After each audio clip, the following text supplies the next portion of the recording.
Hello बच्चों, आज हम class 7 chapter 2 rise of new kingdoms का पार्ट 5 पढ़ेंगे। पार्ट 5 पढ़ने से पहले मैं आपको बता दूं कि हम यहाँ पर मोहम्मद ऑफ गजनी के बारे में पढ़ने जा रहे हैं। मोहम्मद गजनी जो था वो अफ़गान से आया हुआ था। Sultan Mohammad of Ghazni had heard the tales of wealth in our country.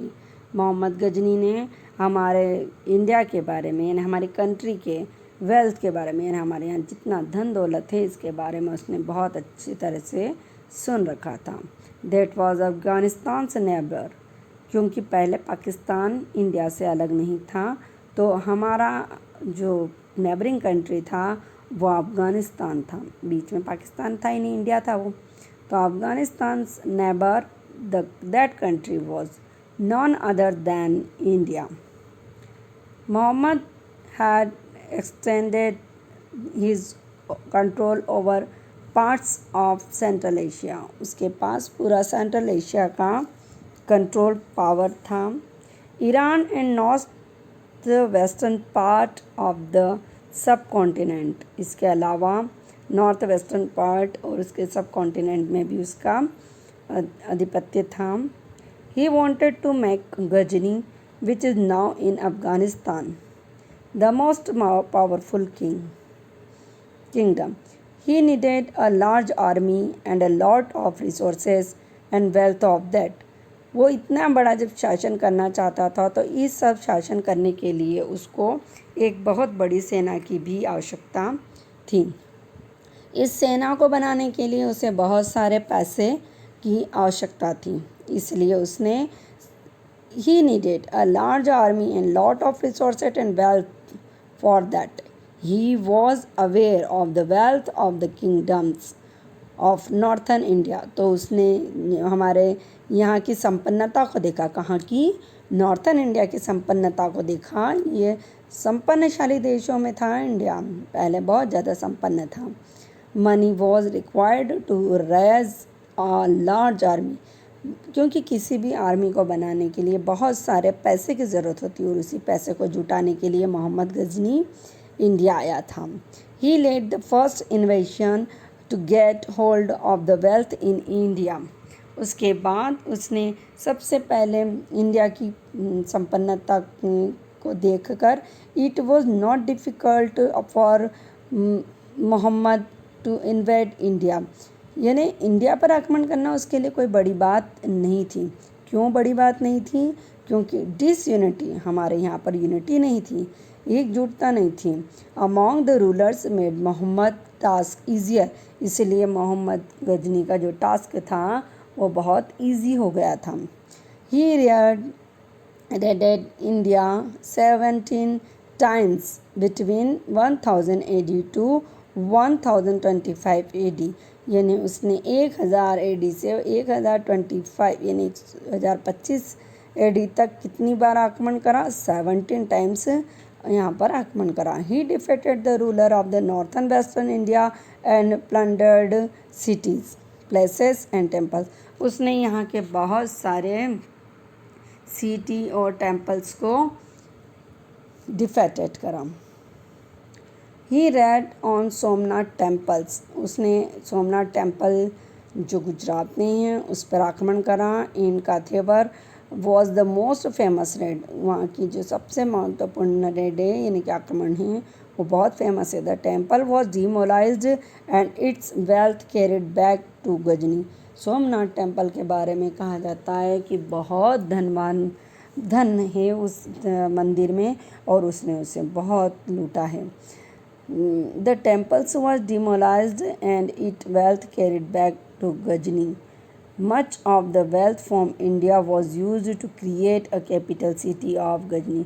उसके बाद इंडिया में उसने क्या करा? अपनी कैपिटल भी बनाई।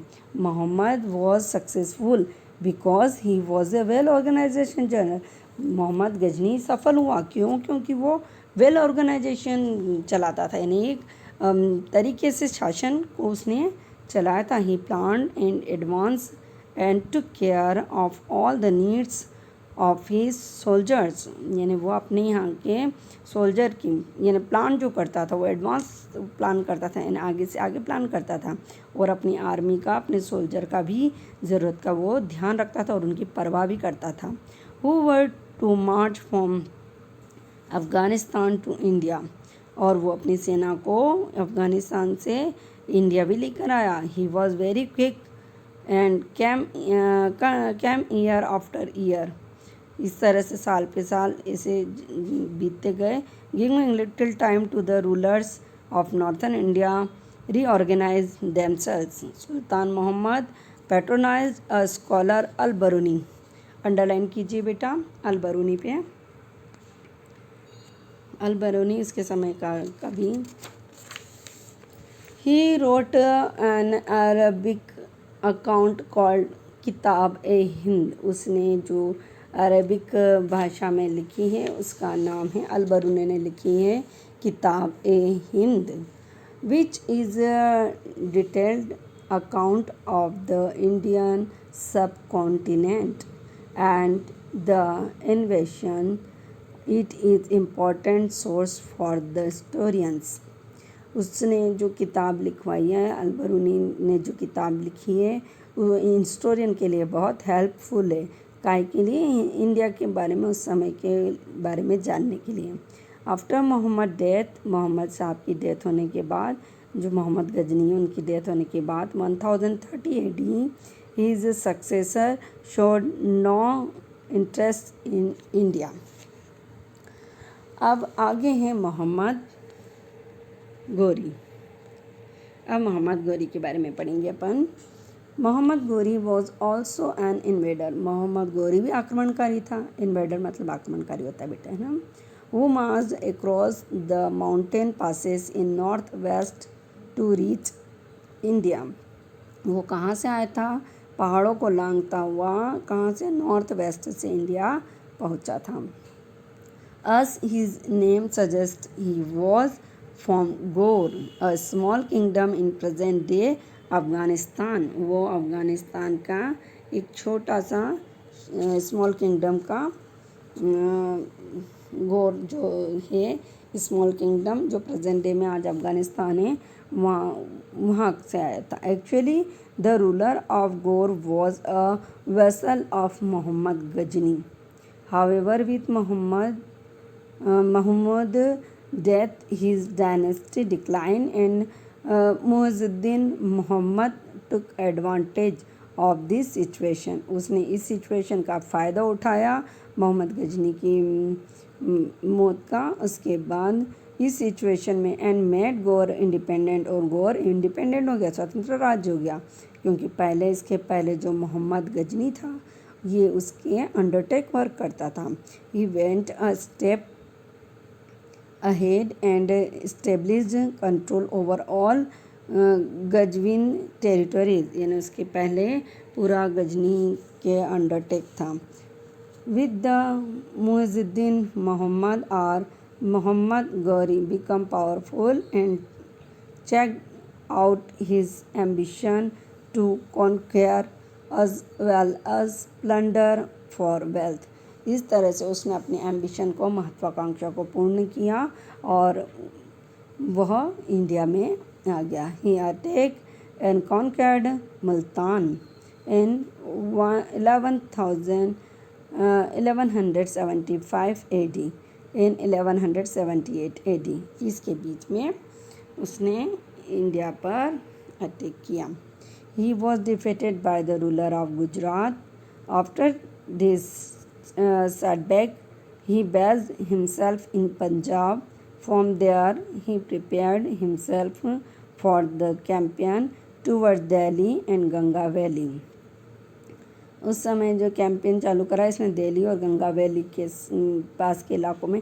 देखिए, जो भी इलाके नदियों के पास होते हैं वो वेल्थ से भरपूर होते हैं, यानी वहाँ पर पैसा बहुत होता है, क्योंकि वहाँ पर ट्रेड बिजनेस व्यापार अच्छे से होता है, लोग रहते हैं, इसलिए वहाँ के लोगों के पास पैसा भी होता है, और बाहर के जितने भी इन्वेडर्स आते हैं वो वहीं पर आक्रमण करते हैं। सोमनाथ के मंदिर के बारे में मैं आपको बताऊँगी। सोमनाथ के मंदिर में बहुत धन था उसको बाहर के आक्रमणकारियों ने खूब लूटा, बेतहाशा लूटा, उस मंदिर को तोड़ फोड़ दिया, यानी उस मंदिर के बिल्कुल दुर्गति कर दी थी इन लोगों ने। फिर बाद में वापस रिस्टेबल किया गया उसको। चलिए वो बाद में आएगा जब आपको पढ़ाएंगे। अभी आगे चलते हैं। From there he prepared himself for a campaign toward to Delhi and Ganga valley during the same period in 1178 AD। Prithviraj Chauhan ascends the throne of Ajmer. उस समय पृथ्वीराज चौहान अजमेर के शासक थे। He was a brave warrior, वह बहादुर शासक थे, बहादुर सैनिक थे।